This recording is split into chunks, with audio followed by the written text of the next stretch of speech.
my mother's savage daughter, the one who runs barefoot, cursing sharp stones.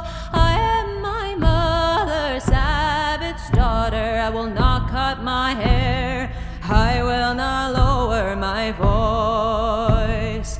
My mother's child dances in the darkness. She sings heathen songs by the light of the moon, and watches the stars and renames the planets, and dreams she can reach them with a song and a broom.